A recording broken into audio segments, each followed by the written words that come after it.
So thank you all for coming. Welcome everybody. We're from Croton-Harmon School District. I'm Deborah August. I'm the tech director. And these are two of our 6th grade teachers in math and science. This is Scollins and Rescigno. And we're doing a lot of stuff with robotics in the district. So we wanted to share some of what we're doing with you today. And I'm going to let them take it from here. So just before we get started, this is our presentation where we're plugging. We use Lego robotics. We'll probably be talking a lot about Lego robotics, but we've done a lot this year with different types of coding and programming, and we want to share what we've done, how we've done it, and how it really works for any type of learner. So as Deborah said, I'm Scollins. I teach 6th grade math and science, and I've been using Lego robotics and programming in my classroom for the last 5 years. And I'm Jennifer Rescigno. I also teach 6th grade math and science, and I also work in a collaborative classroom, so I'm the teacher that has students with IEPs, 504s, and I also have English language learners. I've been doing it for over 6 years, so I kind of bring that aspect to the Lego robotic piece. So we chose Lego robotics. 5 years ago, PACE had a big program where they ran a Lego robotics class, and they did problem solving with Lego robotics, and part of that course was to come into a school and assist a school using Lego robotics. So with a grant from our PTA, we were able to purchase Lego sets, and as you can see up on the screen, and we had mentors our first year, which were college students from PACE, come in once a week throughout the entire year to guide our students through learning about Legos and problem solving with Legos. We chose Lego robotics because it was a very simple block programming. The pieces were really durable. They're obviously reusable, and there's no learning curve. It was really easy for the kids to kind of grasp the concept of how to click a Lego together, and look visually, it was very appealing to them. If students can click and drag, they can do Lego robotics. So again, bringing in our implications for all different students. So as the special ed and general ed teacher work together, it really does support the English language learners and students with special needs. Especially for English language learners, there's really not a lot of English words that you see directly on the computer screen, so they just click and drag, and they can kind of get the gist of what's going on when they see the robot programming. So it does actually help them learn vocabulary, because if you mouse over, and we'll show you at the end of the presentation, but if you mouse over each individual button, it tells you what that button's going to do. So then when they finally program it into the robot, they can see, oh, sound, this is what that means. So an English sound is actually doing this. So it gives them vocabulary. And with special needs, it's great. A lot of the special needs students are better at hands-on learning. They learn through manipulating and moving pieces around and kind of a trial and error. So I've noticed that a lot of students with special needs who traditionally struggle in other subject areas actually really flourish through this Lego robotic unit, and it really makes a nice collaborative classroom when general education students are actually relying on the help of special needs students. It's nice when everyone's working together, and because so many students don't have experience with the challenges that we present to them, everyone's learning together. And you'd be a computer whiz, but someone who's not great at building, or someone who's really great at building and not 100% sure about how to use the computer, and you're really working together to help each other out. We make it a little bit competitive, and we'll share that, and that makes it fun too. But once they all have a basic understanding, we kind of thread it through other units and allow them to use this technology in other ways. And we do offer challenges for different groups and different students who are interested in going further. There's a lot of organization associated with it. We have a quick video, and you'll hear one of the kids talk about how when we drop a piece, we lose our money because we're sensitive to how the pieces are organized and keeping everything organized. And it requires our students to be really organized. And anyone who knows middle school students, they have to be more organized and responsible, and this teaches that in a huge way. So these are just the essential questions and big ideas for the Lego robotic unit. We have some important vocabulary that we go over with them. We really focus on the design process and the engineering process. We bring in all different current event issues with robotics and understanding how technology really affects our everyday lives. And that's one of those essential questions that my students get answered 1,000 times. And whenever I say that, they're like, oh, they can recite it with me, because I think they're very sick of answering that one. But that's one that's really important for them to grasp.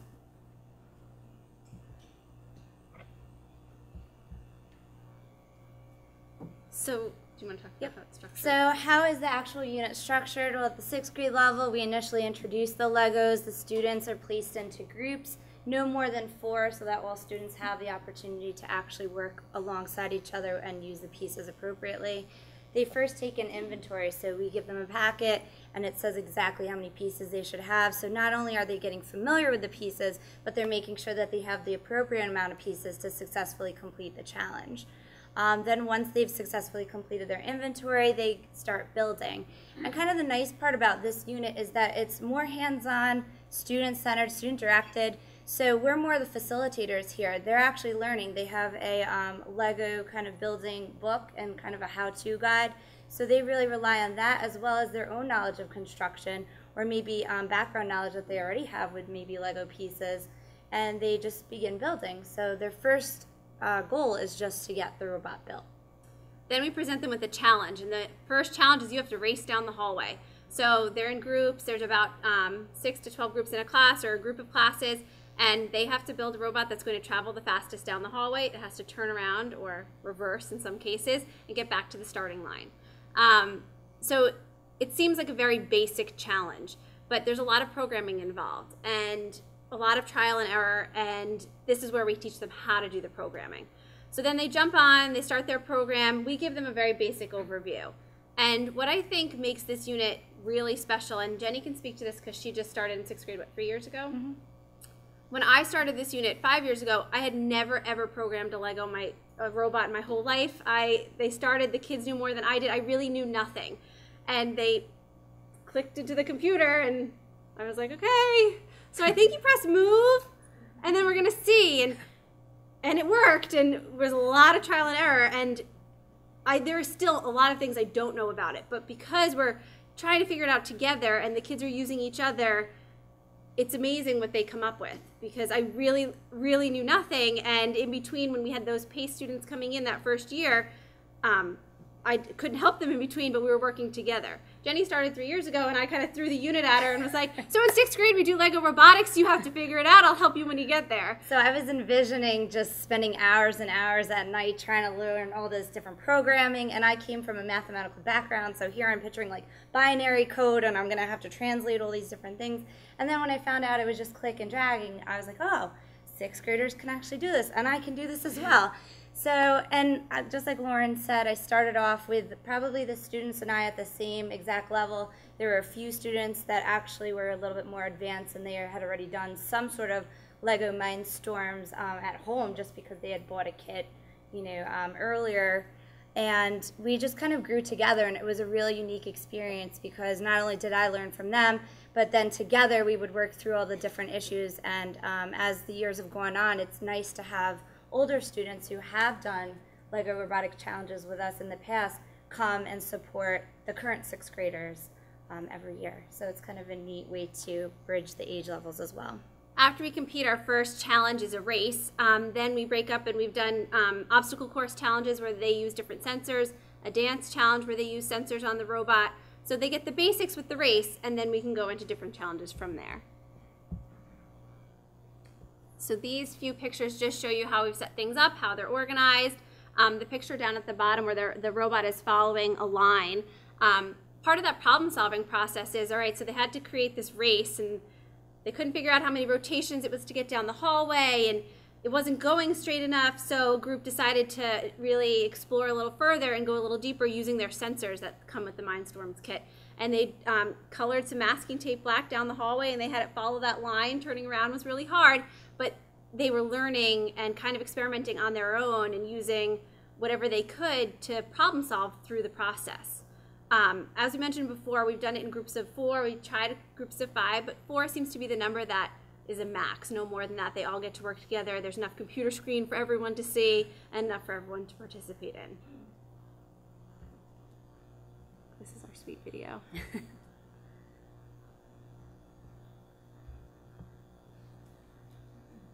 Now, what did you think about Legos before you started? Well, at first I thought it would be really hard, but it was like really fun and wasn't that hard because we got to work with the group. The first time that I started doing real actual coding with the robot, having done coding previously, so it's cool to make robots move and dance. Think anyone can try it? Yes. Yeah, if they try hard enough. Yeah, because you learn a lot. Like, it's not just like, here's a box of Legos, do it. It's like they give you instructions, and if you follow them carefully, you can actually make a really cool robot. What was the best part? The races and the dancing. What song did you choreograph to? I choreographed to Uptown Funk. Like, it's the fact that we can create a robot with only maybe Legos and some computer programming. It's probably like the only time we're ever gonna be able to make a robot. The best part was like the races and how we would go against each other and see if, and also if we dropped anything on the floor that you would have to pay for it if you got it taken away, and everyone would always fight over, oh no, that's my piece, and it would be really fun to see who would get their pieces taken away or they have to pay for it. Well, the programming was the best part.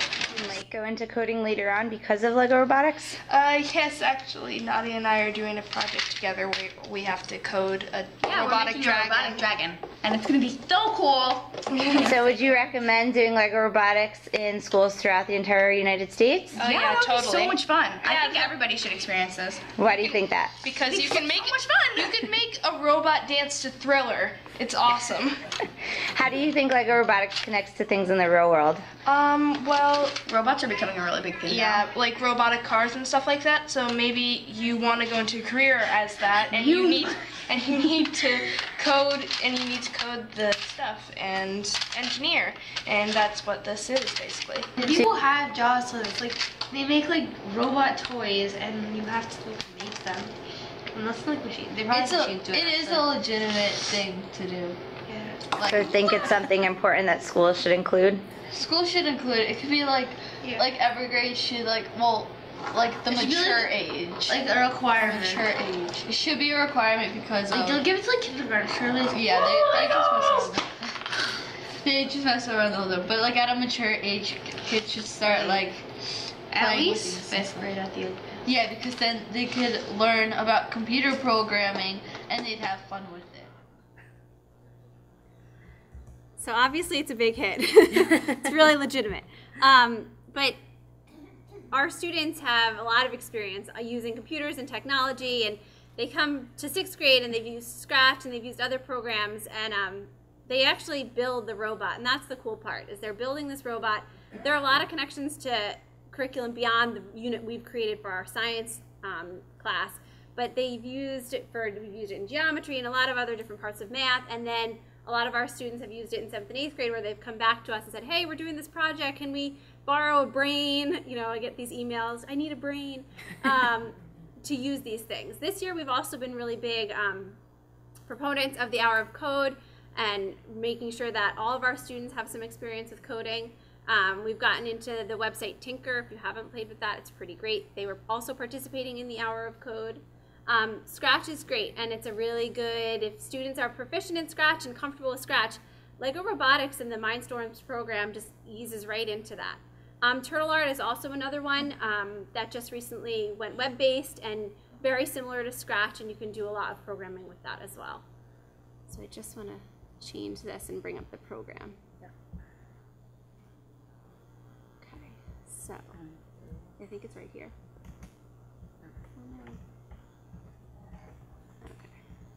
Is that working? Yes. Okay. So this is the screen, the Mindstorms programming screen. And obviously this is our fancy robot. When you follow the directions for what Lego gives you, this is the robot you end up with. But there are variations with it. So if students say, oh, well, let me see what would happen, and trial and error of if I choose a different way to put the brain together or different ways to put the wheels together. So there are variations of it. And a lot of times it's amazing what students will actually come up with, because if you just follow the directions, you'll get your basic robot. But some students are really, really creative and come up with these amazing robots. There's several different sensors included in the kit. This one, the students put the sound sensor on. And when they did their dance challenge, in order for it to start, they had to clap. So that was one of the things the sound picked up. But in order to use the program, you are clicking and dragging, like Jenny said. And you're just starting there, and you hover over, and it tells you what you're going to do in that area. And then once you've clicked what you want to do, you're starting to, here's where the problem solving comes in. Well, I have these ports and I have these wires, and where am I, how do I know what I've connected to, and is it going to work, is it not going to work? Some of the journaling that they've done while they're through this process is amazing, because they get so frustrated, and because they clicked the wrong wire, because it's in port A, not port C, how could I have mistaken A and C? And they're so passionate about it. I guess it's the element of challenge, it's the element of the competition, but it's amazing what they can do and how they figure out the number of rotations. So we have them go down the hallway, you know, we pick a number of squares down the hallway. We know we can count the tiles, it's 1 foot per tile. They're out there with measuring tapes, they're out there with rulers, they're trying to figure out how many rotations can I make it down the hallway. Maybe they're figuring out circumference of the tires, and some of them have just measured from tape to tape on a table, really just trying to figure it out. So we have 2 programs already set on the robots, and we'll play them. And at this point, any questions? And then we also brought the cord, so if anyone wanted to come up and try to program or play with the robot for a little while, we have that as well. So thank you. Start with questions first. You want to show it up there? We can show it up there. Go for it. You know how to do it? Press play. Oh, you don't have the files? Yes. Press that one on the ground. Okay. Yeah, we might have to stand up. What if that one you can do on the table? If you do it on the white table, that should work. That one should.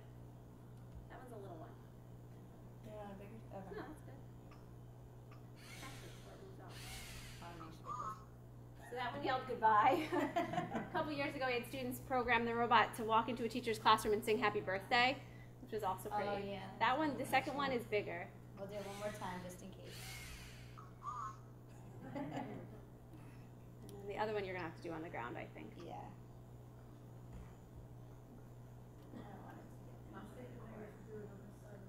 Yep.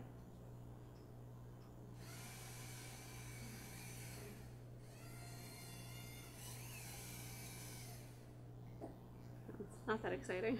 It doesn't yell anything at the end. But again, you're programming the number of rotations and trying to change the speed. Does it coast in between?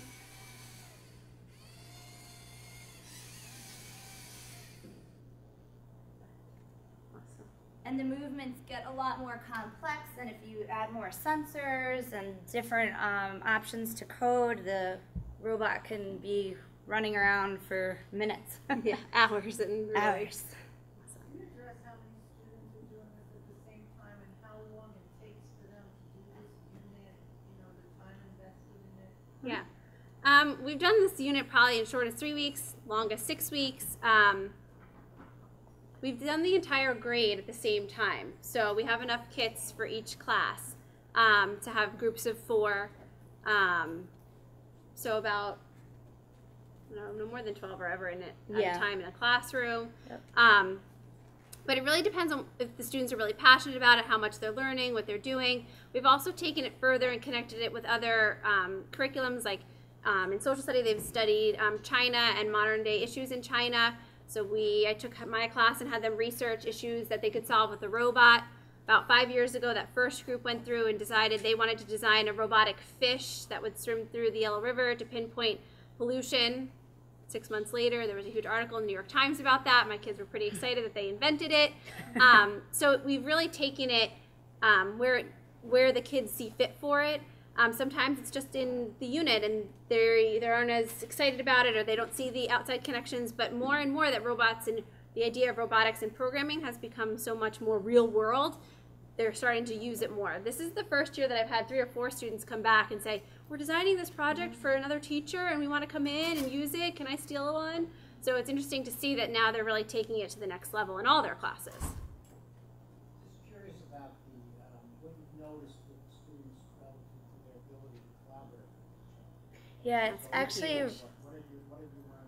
it's really an amazing process because students who traditionally excel within a certain type of learning environment actually might need a little bit more support in this kind of environment, and students that traditionally maybe struggle with school, I've noticed that they flourish in this learning environment, and it's a really nice dynamic to see students who typically struggle completely excel, and all the kids are flocking to them to get support with it. So it's been really nice, especially as a collaborative teacher, to see that dynamic switch, to have a unit where usually typically students who struggle actually do very well, become the shining stars. I can definitely think of an instance where I had a student who students didn't enjoy working with. He was one of those bossy students, and he was really amazing at Lego Mindstorms, and all the groups were desperate to get him and his attention because they knew that he could help them. And it really changed who he was by the end of the unit, because he realized, okay, so this is something that I'm good at, and in order for people to want to be around me, I do have to change a little bit. So that was really interesting. I also think that the boy-girl thing here, there's a piece to this where a lot of girls think they're not good at this. Especially coding or programming and things like that. Girls are kind of turned off by that. So it's interesting when you get a group of maybe all girls or a boy-girl group to watch the dynamics between them, and how when they've mastered, when they've made it through, they've done something, even that first simple time they get the robot to move, it's eye-opening. It's life-changing for some of them who thought they would never. I don't do Legos. Legos are for boys, that kind of stereotype. It does change things. Did you purposely have all females in the video? No, they're just the ones, these are our students from last year, and they were the ones who came back and wanted to be a part of a video. Yeah.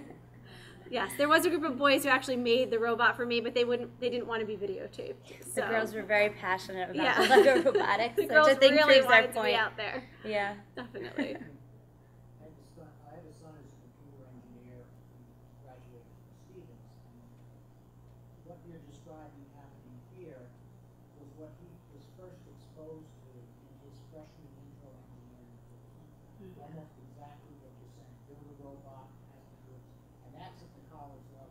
You need to understand that this is happening in 6th grade. It's kind of blowing my mind. It's pretty amazing. It's also pretty amazing that the entire 6th grade has this experience. So no matter who their teacher is or what they're doing, every student leaves 6th grade with this experience. So we're pretty fortunate for our students to have that.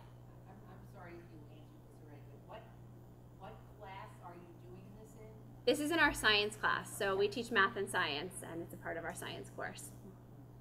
So to kind of build on that, one of the concerns that a lot of my teachers have when they're trying to look at things like this is that they're going to lose content. So when you put this in, how do you feel like it impacted the content? Did you lose coverage of content? Well, we spent a lot of time last summer really looking at the next-gen science standards and weaving in the way that this would fit in with the engineering practices as a part of those into our 6th grade and natural kind of connections for that.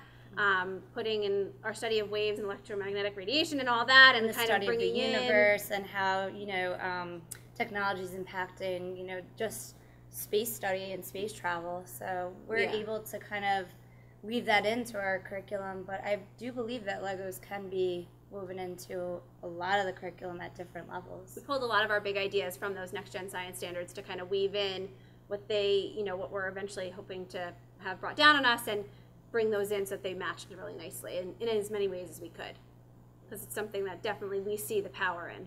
Hopefully next gen is going to do exactly this. It's going to make that kind of a question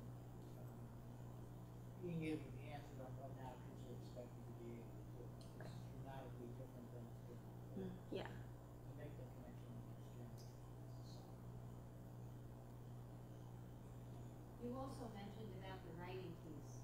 Yeah. Can you expand on that a little more? Yeah. The role that it played and Yeah, there's definitely a huge piece of reflection and checking in with not only what have I learned about programming and the robot itself, but what am I learning as a learner, and who am I as a student, and what has this changed? And that student that I spoke about before who was struggling to be with his peers, it was interesting to have conversation with him and read through his reflections, and they had to journal every day, and I had them keep track of the things they tried and the things that didn't work and the things that worked. And it was amazing that he was able to come up with how many people needed his help. And it went from how many people need me to I was really able to do something with this group, and it changed from kind of that all about me perspective to what I was able to do with other groups. So the writing piece is nice because it brings in that metacognition. What am I as a learner? Where am I as a student? What am I in my process here? But also, what am I learning student skill-wise beyond just the programming also? I think that's the nice part about Lego Robotics. It builds skills that are lifelong. They're going to need these forever. Just perseverance in general, trial and error, how to work through problems, because no matter what in life, you're going to be faced with different problems, and you're not always going to have a teacher that's going to help you and say you need to do this, this, and this. You have to figure it out. So I think not only is Lego Robotics great in terms of programming, but it teaches those lifelong skills that all students need to be successful. Ladies, I assume you mapped this unit Mm-hmm. already, right? The reason I just mentioned that for others, if you want to see this unit, you can actually go on to the district's website and go into curriculum maps, browse, go to 6th grade, go to 6th grade science and see the whole unit. Yeah. Everything you saw on this, everything, soup to nuts, essential questions, content, activities, assessments, everything. Yeah, we're still waiting for them to hopefully upload next gen standards, so there's no standard alignment yet, but we have that information if you needed it. All right. Thank you. Anyone wants to come up and play around?